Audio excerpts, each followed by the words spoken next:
Welcome to Valley of the Suns Live. Kevin Zimmerman here at U.S. Airways Center next to Jeff Sanders. It's kind of weird because we're not looking at each other, but we're kind of looking at each other. Um, so the Suns will have an interesting draft upcoming in about an hour. Jeff, can you just start off talking about the targets that we have with Nick Stauskas, Doug McDermott, and all those wings? Who do you really like, and who do you think they can have a realistic shot at? There's a wide range of selections the Suns can do tonight. Of course, they have 3 first-round picks. I mean, there's a guy out of that Stauskas, Rodney Hood, McDermott, Gary Harris. There's all those guys they like. They can move up a few spots to get that. Make sure they get that guy. One of the guys I really like in this draft is Rodney Hood. He's a great 3-point shooter, a lot of range, big 6'8" guy, and he fills the need of the 3 that the Suns need. Another guy they're looking at is Nick Stauskas, deadly 3-point shooter, probably the best shooter in the draft. He'd fit the Suns' up-tempo offense well. And of course, Dougie Buckets from Creighton, one of the most prolific scorers in college basketball history, 5th all-time Division I. I don't know if we're having feedback problems. So yeah, I mean, there's a lot of options tonight for the Suns. Will be interesting to see what they do and who they go after.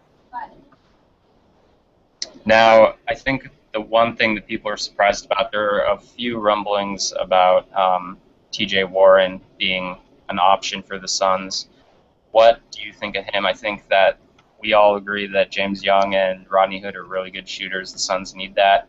Warren, more of a slashing type. He's really good at the floater game. If you look at his shot chart, he's just really good at that, which is interesting. And you could say that he could get better with a little tutoring from Jeff Hornacek as a shooter. Do you think that it's a bigger upside for him, or do you think that the other guys having the shot helps their cause?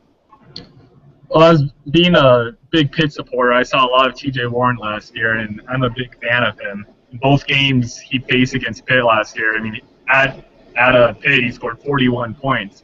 And Pitt's a team that doesn't lose at home. I think they have like 190 wins, 20 loss record, and he put up 40 plus on them. Another game at home he put up 23, and he's just a great scorer. Can score under the basket, great mid-range game, slasher. He needs to improve the 3-point shot, but ultimately he's a scorer, and I think he'll fit the Sun system well. Going back to Stauskas a little bit, I've been adamant that he's not, top 8, because there's just so many guys like Aaron Gordon and that sort of thing. But when you get after that tier, what do you think the Suns would have to do to get him, or do you think they could get him at 14? I think there's a possibility he can stop at 14. I mean, there's a lot of unknown, especially that after the top 3-4 guys, the next tier, I mean, he could go as high as 5 to Utah I've seen, or he could drop even to the mid to low teens. So there's a chance he can be there, I think. And things that go against him are he's not an athletic guy. He's very limited defensively, and his ceiling's limited. He's a shooter. That's what he's going to be, and that could scare some teams away because his defense and other stuff is kind of shaky. But his shooting, as we said, it's the best in the draft, and that alone is worthy enough for a team to take him. What do you think about James Young? I personally really liked what I saw, just that Kentucky run to the championship game. He was just such a smooth player. I think the lefty thing, people call him like, a Morris Peterson type. I don't know if that's a fair comparison, but he's sort of that smooth offensive player. If he can play a little defense, maybe you take a risk with him at 14 or 18, but he's a guy who could also fall, into the 20s perhaps if some of these guys like Dario Saric go high like we expect them to. What do you think his pluses and minuses are as far as him compared to Rodney Hood or T.J. Warren? Well, he stacks up to anybody with his offensive game. He's a very good scorer. What goes against him, though, he's a very streaky player. He showed that last year. And there'd be games where he shoot 60, 70%, and he'd go on a stretch where he would shoot 20, 30%. Another thing that goes against him is his focus sometimes is all there. He appears lackadaisical, forces bad shots. Maturity is a big thing with him. and it's something the teams ought to be impressed with, I think, to take him. Yeah, during those draft workouts, he was kind of saying, my thing I have to prove is really the consistency issue and the focus, just because he is so young, and it's kind of what you saw with Archie Goodwin last year. Um, let's talk about these later picks, especially 27 and 50. If you don't trade 27, theoretically we could go international picks. The Suns could. I'm have this gut feeling about Clint Capella, just from what they said at the workout, but also if he slips that far, I don't know if he will at this point, because he's kind of been projected top 20, 23-ish. What do you think about Capella? I mean, that's a draft cash option. He's just really athletic. Yeah, one thing that I'm expecting the Suns to do tonight, if they don't make a trade, is pick an international guy. There's a Dario Saric, a Yusuf Navaric, or a Clint Capella. I mean, they have a pretty full roster. You have all these picks, and you're going to have to, have someone to stash. And that's something that would fit for the Suns. Yeah, I mean, I think I'm looking at it, and if you make me do a mock draft right now, I take 2 international players. I think it'd be really great for the Suns if Saric was up in that 18 range, if he falls a little bit, just because they won't have that on the books this year. And also, that's huge because salary-wise, if they just have 1 or even 2 rookies instead of 3, 4, that's freeing up enough where you can make a run, even at someone else after you re-sign theoretically Eric Bledsoe this offseason. So that'll be a huge point after this draft tonight. Once all the trades that we expect happen, we're going to take a look at that salary and see where the Suns stand, because I think they're just where they are, just a few $1 million are huge for them. What do you think they do with that 50th pick? I have no idea. Your guess is as good as mine. I mean, maybe take the hometown kid, Jahi Carson, at that point. He's projected as a mid to late second-round pick. There's a lot of talk of Suns wanting to take a point guard in this draft. Maybe take a flyer on him at that point. That point guard situation is really interesting to me, just because they've been rumored to be looking at point guards in trades. I don't know if that's real, because that's Chad Ford just dropping little tidbits that we don't know if they're that's substantiated. But really, it's clear who they've worked out, like Tyler Ennis, all these other guys. People are moving in here. That they want a point guard if they think that that's the best player at these different spots. Elfrid Payton, obviously, is the other one who Paul Coro believes they're very interested in. So we have all these options. And what do you think about the point guard situation? It might even be a question of Ish Smith's on this roster next year. I think Ish Smith's fate will be decided tonight. I mean, if they're going to draft a point guard, there's really no need to bring him back next year, especially also having Archie Goodwin on the roster who can play the point. And yeah, as you said, Elfrid Payton, very interesting guy. I mean, started out this process probably mid to late first round pick, and now he's, you mentioned, a lottery guy. He's one of the best defenders in his draft as a point guard. Thing that hurts him though is he's a very poor shooter and comes from Louisiana Lafayette, so he didn't get much national attention. The shooting thing is kind of scary to me. I mean, he shot the second most free throw attempts last year, and he's a 58% free throw shooter. I mean, that's something to worry about if you're going to draft him. But we'll see. It's not as bad as Aaron Gordon's free throw shooting, though. So he can only go up. Let's go back to the front of the draft, because we have so many things to talk about, and I'm winging it, and this is all over the place. But the Suns could theoretically move up to select Stauskas. Apparently, Doug McDermott is also really in their sights. But really, the thing with them moving up is this draft is so unique in how many things teams are asking of assets they'd want just to move into the top 10. I don't know how substantiated that Andy Katz rumor about Sacramento or Dragic. For the 8th pick, that seemed a little out there. But it just kind of shows how crazy and how much people are asking to move around. And it'll be interesting to see if there's any movement even within the top 10. But let's say Suns move to 9. What do you think you would do there? Do you go Dauskas? Yeah, I mean, there'd be a possibility, or maybe, Doug McDermott, of course. The guy that I would love in this draft, if he would happen to fall, would be Julius Randle. I mean, I think you fit a perfect need for them at the 4, a post scorer.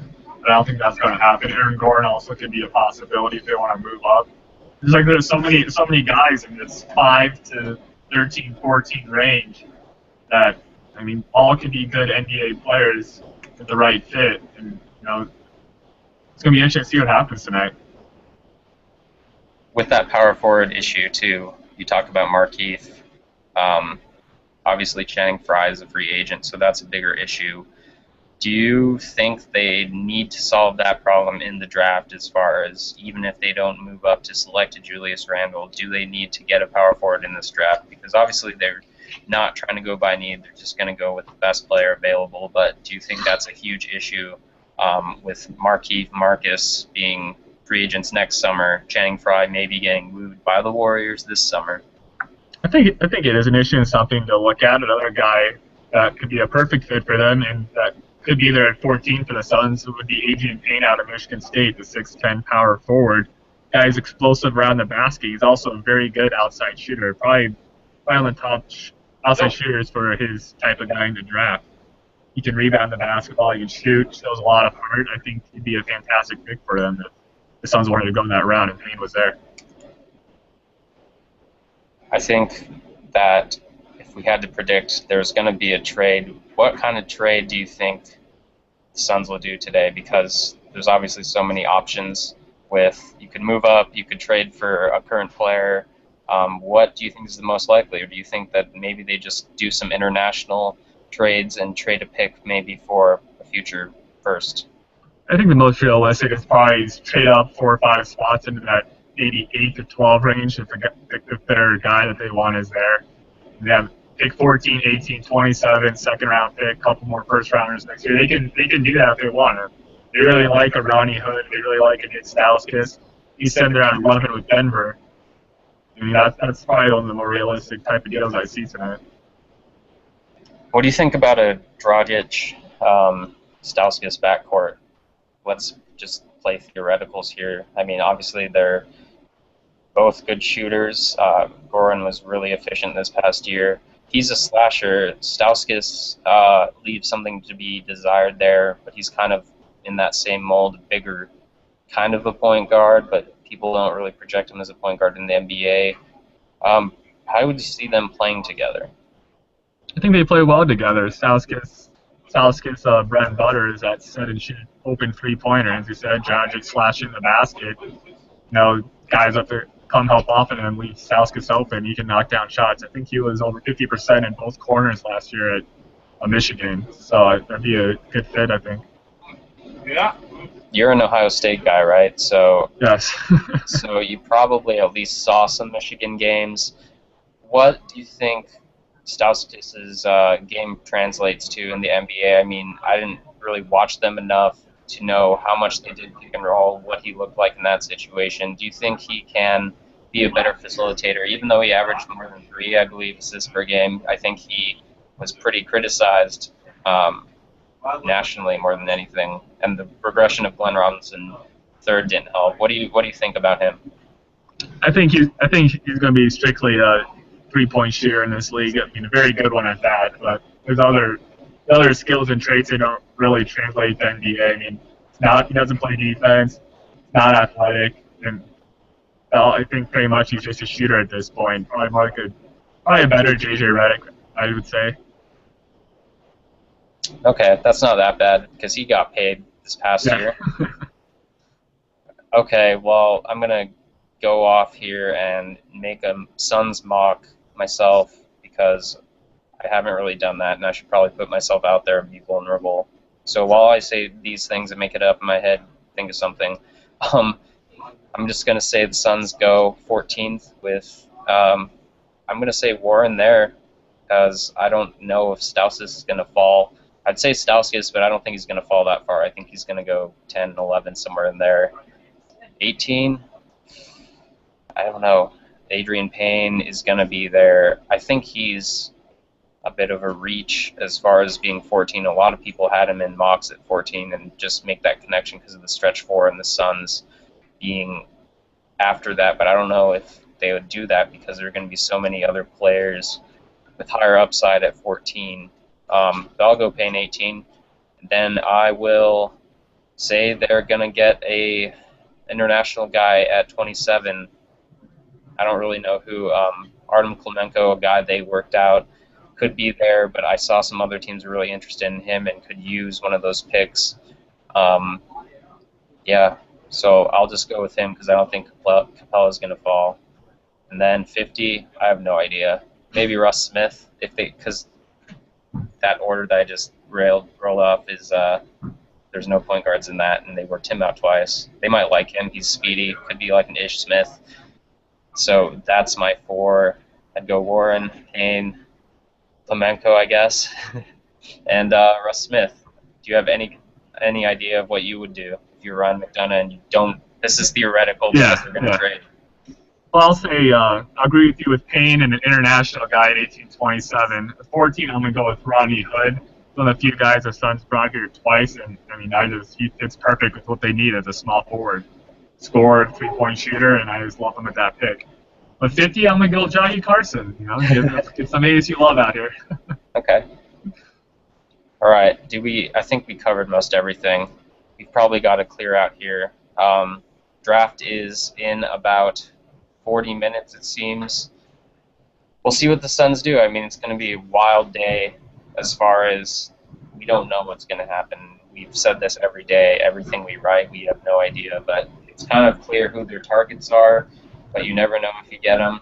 And if they don't get a guy they like at a spot that they think is reasonable, they might not even use that pick, and they might look to trade that. So, unless you have anything else to add. That's for food for thought. Okay. Tweet from Adrian Wojnarowski just 3 minutes ago said Aaron Gordon almost assuredly to be drafted before Noah Vonleh and Julius Randle. I find that kind of interesting. Yeah. So what would that put him at? That would put him at 5 or 6, right? Yeah, I would say so in that area. So if you have Parker, Wiggins, Embiid, Smart, Exum. Yeah, Exum's probably before Smart, but that's your top 5. And then Aaron Gordon, yeah, so he's probably going 5 or 6 then? Or 5 Utah, 6 Boston, 7 Lakers. Yeah. Somewhere in there, it looks like. Yeah, okay. Well, that's fun. Interesting.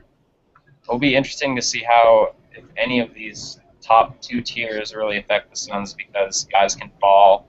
Elfrid Payton, I think, is the X factor in a lot of things for the Suns because where he goes after rising so quickly up the board. I don't think anyone's going to take Shabazz Napier that high before the Suns, but you never know. There have been rumors about people liking him, so we'll let you guys go. Hopefully this doesn't sound too terrible. I'm sitting on an air vent, but thanks for listening. If you're listening, we'll see what the Suns do.